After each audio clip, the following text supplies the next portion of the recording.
अस्सलाम वालेकुम स्टूडेंट, उम्मीद है आप लोग खरीद से होंगे।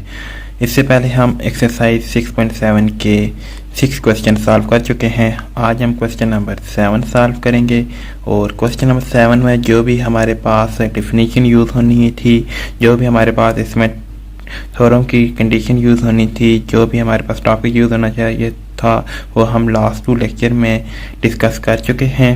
आज हम क्वेश्चन नंबर 7 को सॉल्व करेंगे। क्वेश्चन नंबर 7 क्या है? यूजिंग दी टेक्निक, आपने technique of the casting out हमने स्टडी किया था लास्ट लेक्चर में कि हम वेक्टर को कैसे कास्ट आउट कर देते हैं। Vector which are linear combination of the other, कोई वो वेक्टर जो हम कास्ट आउट करते हैं उसको दूसरे वेक्टर के साथ कैसे लीनियर कम्बिनेशन बना रहा होता है, और फिर हम उस वेक्टर को उस सेट में से निकाल देते हैं। फाइंड ए लीनियर इंडिपेंडेंट, फिर हम क्या कर लेते थे आखिर में लीनियर इंडिपेंडेंट सबसेट फाइंड कर लेते थे ऑफ द गिवन सेट का, और वो क्या कर रहा होता था हमारे पास स्पेनिंग द सेम सब स्पेस। वो क्या कर रहा होता स्पेनिंग कर रहा होता था कि यहाँ पे मतलब कि बेसिक की डेफिनेशन प्रूव हो रही होती थी। तो इसमें क्वेश्चन की जगह ये भी आ सकता है कि आपने बेसिस फाइंड करने हैं। तो हमारे पास क्या है जी, क्वेश्चन नंबर 7 का फर्स्ट पार्ट। क्वेश्चन नंबर 7 का फर्स्ट पार्ट लेके आपके पास 1 - 3 1 और 2 1 - 4, ये हमारे पास कितने वेक्टर हैं? 4 वेक्टर हैं। तो अब हम इस क्वेश्चन को सॉल्व करते हैं कि हम इस वेक्टर में से एक वेक्टर को कैसे कास्ट आउट करते हैं। गिवन सेट है हमारे पास, ये इसको हमने एज इट इज लिख लेना है एक दफ़ा। ये सेट है अब हमारे पास, क्योंकि इसको क्या नाम दे सकते हैं आप, एस इक्वल टू एक सेट है हमारे पास V1 V2 V3 V4। We see that हमने इसमें से एक वेक्टर को उसके लीनियर कम्बिनेशन में इस तरह लिखना है कि हम उस वेक्टर को कास्ट आउट कर सकें। तो आप देखें यहाँ पे हमारे पास क्या है जी, ये वेक्टर देखें -2 6 -2, और ये वाला वेक्टर देखें 2 -3 और 1। तो इस वेक्टर को इस वेक्टर के लीनियर कम्बिनेशन की फॉर्म में लिख सकते हैं। तो आप देखें हमने -2 6 और -2 को इसके लीनियर कम्बिनेशन में कैसे लिखा है कि हमने इस वेक्टर को अगर 2 के साथ इसको 2 के साथ -2 के साथ मल्टीप्लाई कर दें, यही वेक्टर आएगा। देख लें -2 + 6 और -2 यही वेक्टर आ रहा है। तो अब हम इस वेक्टर को क्या कर देंगे, कास्ट आउट कर देंगे। तो यहाँ से देखें हम क्या कर रहे हैं।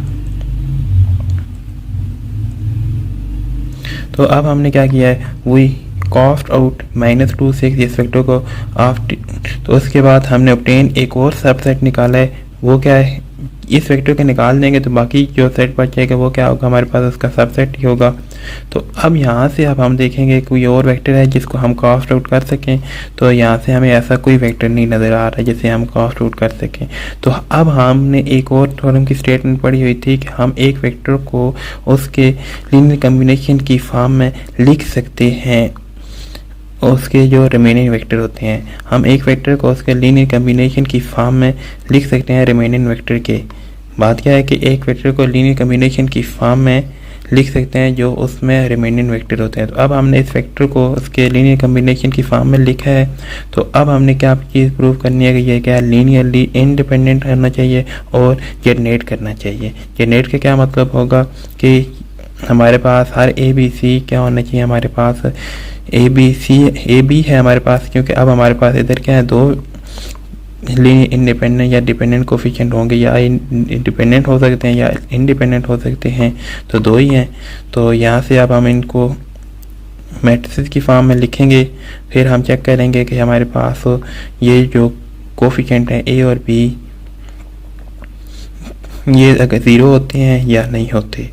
अगर ये 0 हो जाते हैं A और B, तो हमारे पास ये क्या कहलाएगा, सेट क्या कहलाएंगे, लीनियरली इंडिपेंडेंट कहलाएंगे। और फिर हम चेक करेंगे कि वो जनरेट करते हैं वेक्टर को, जो कि हम R2 से लेंगे। तो देखें यहाँ से अब हमने इनमें से कोई सी 2 इक्वेशन ले लेंगे, क्योंकि अब हमने ये चीज़ पहले प्रूव करनी है कि ये जो हमने लीनियर कम्बिनेशन लिखा है क्या हमने ये ठीक लिखा है या गलत लिखा है। तो हम इन दोनों इक्वेशन को सॉल्व करेंगे, A और B की वैल्यू फाइंड करेंगे।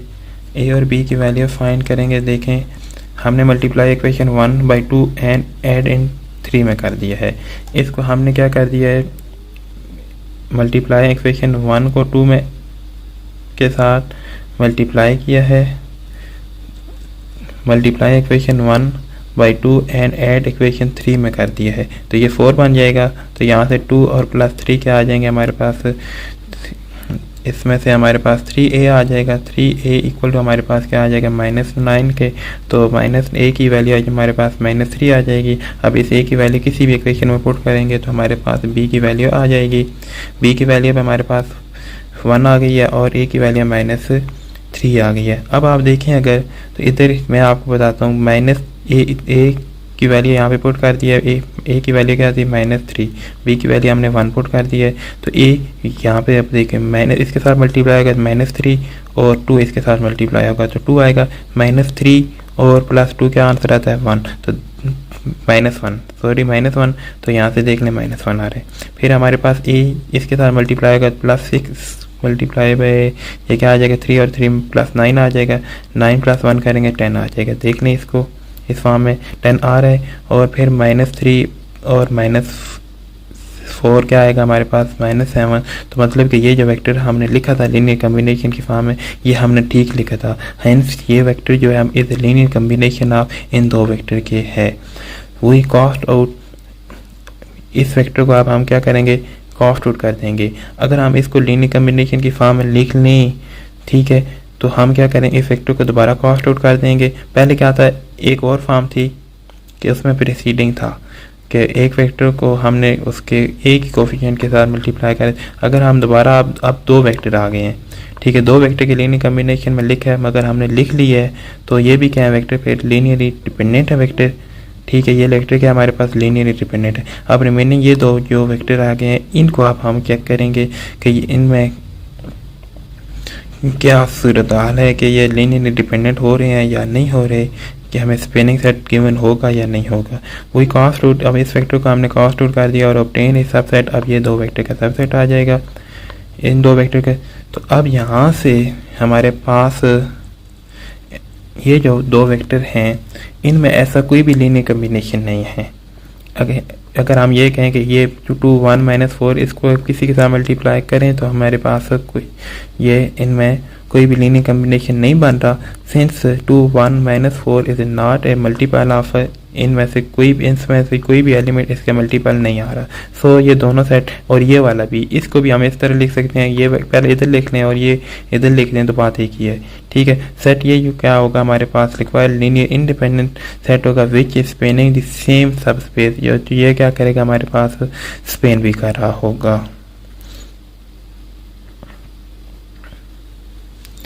तो स्पेन यहाँ पे अगर आप करना चाहते हैं तो आप कर सकते हैं कि आप क्या करेंगे, इस वेक्टर को आप लीनियर कम्बिनेशन की फॉर्म में लिखेंगे एक्स वाई की फॉर्म में, और फिर आप क्या करेंगे ए एक्स वाई जी लेंगे और फिर आप क्या करेंगे ए और बी को एक्स वाई जी की फॉर्म में निकालेंगे।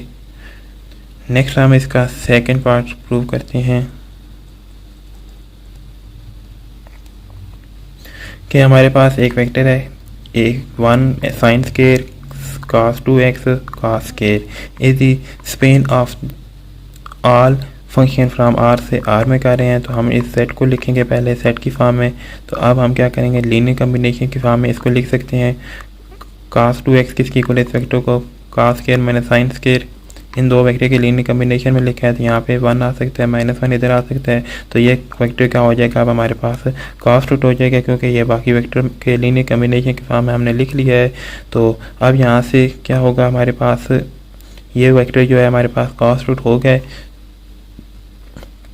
इसको अब हम निकाल देंगे। बाकी क्या बच जाएगा हमारे पास 1 साइन स्केयर और कॉस स्केयर बच जाएगा, वो लिखेंगे हम। बाकी जो वेक्टर हमारे पास सबसेट बनेगा 1 साइन स्केयर और कॉस स्केयर। अब इसमें से हम कॉस स्केयर को इसके लीनियर कम्बिनेशन की फॉर्म में लिखेंगे, तो हमने कॉस स्केयर को इसके लीनियर कम्बिनेशन में लिखा है, हम साइन स्केयर को भी इसके लीनियर कम्बिनेशन में लिख सकते हैं, क्योंकि हमें पता है कि sine square theta plus cos square theta equal to 1 के इक्वल होता है। तो यहाँ से हमने कॉस स्केयर को भी इसके में से कॉस्ट आउट कर जाएंगे, तो क्योंकि इसको हमने लीनियर कम्बिनेशन की फॉर्म में लिख लिया है। अब हमारे पास क्या बचेगा 1 और साइन स्केयर, इसको हम लीनियर कम्बिनेशन के फॉर्म में चेक करते हैं। तो अब हमारे पास 1 और साइन स्केयर तो यहाँ से हमारे पास since none of the one और साइंस के is multiple of each other, इन दोनों में आपस में कोई भी मल्टीपल नहीं है कि हम एक को मल्टीप्लाई करें तो दूसरा आ जाए। तो यह वेक्टर क्या कहलाएंगे, हमारे पास लीनियर इंडिपेंडेंट वेक्टर कहलाएंगे। नेक्स्ट हमारे पास इसका थर्ड पार्ट आप देख लें, मैं आपको इसकी हिंट कुछ दे देता हूँ कि हमारे पास 1 2 3 4 5 वेक्टर हैं। इनको हमने लीनियर कम्बिनेशन की फॉर्म में किस तरह लिखना है कि पहले कोई कास्ट आउट वेक्टर हो रहा है। तो आप देखें, अगर हम 3x-4 लें, 3x-4 लें और इसको 3/4 के साथ मल्टीप्लाई कर दें कि इस वेक्टर को 4x + 3 - 25/4 करें, तो इसको हम इसके लीनियर कम्बिनेशन में लिख सकते हैं। तो इसको हम क्या करेंगे, कास्ट आउट कर देंगे। तो अब हमारे पास रिमेनिंग वेक्टर क्या आ जाएगा, ये सेट आ जाएगा हमारे पास। अब इसमें से हम क्या करेंगे, x - x² को इसके लीनियर कम्बिनेशन की फॉर्म में लिखेंगे, बाकी इन एक वेक्टर को। तो यहाँ से हम a और b c की वैल्यू निकालेंगे। तो a और b c की वैल्यू जो निकलेगी हमारे पास, तो वो क्या कहलाएगा, हमारे पास इस वेक्टर का लीनियर कम्बिनेशन कहलाएगा। ये लीनियर कम्बिनेशन होगा, यहाँ से वैल्यू वही आएगी जो इधर से आएगी। तो अब रिमेनिंग जो वेक्टर बचे हैं वो हमारे पास क्या होंगे, अब रिमेनिंग ये 3 वेक्टर बच गए हैं हमारे पास। तो अब हमने क्या चेक करना है, इनकी लीनियर इंडिपेंडेंट चेक करना है। तो लीनियर इंडिपेंडेंट के लिए हमने c भी 0 हो रहा है हमारे पास, b भी 0 हो रहा है और कंपेयर कोफिशिएंट कर लेने हैं हमने। तो कंपेयर कोफिशिएंट करेंगे, c भी 0 हो जाएगा और बाकी 3b + 2c + a भी 0 और 4b भी 0 हो जाएगा। कोफिशिएंट कंपेयर करने के बाद b और c 0 आ रहे हैं तो a भी 0 हो जाएगा। तो ये क्या कहलाएंगे, हमारे पास लीनियर इंडिपेंडेंट सेट कहलाएंगे। उम्मीद है आप लोगों को ये क्वेश्चन इजीली समझ आ गए होंगे। कहीं पे आप लोगों को कोई प्रॉब्लम हो तो आप मुझसे कमेंट में पूछ सकते हैं। अल्लाह हाफिज़।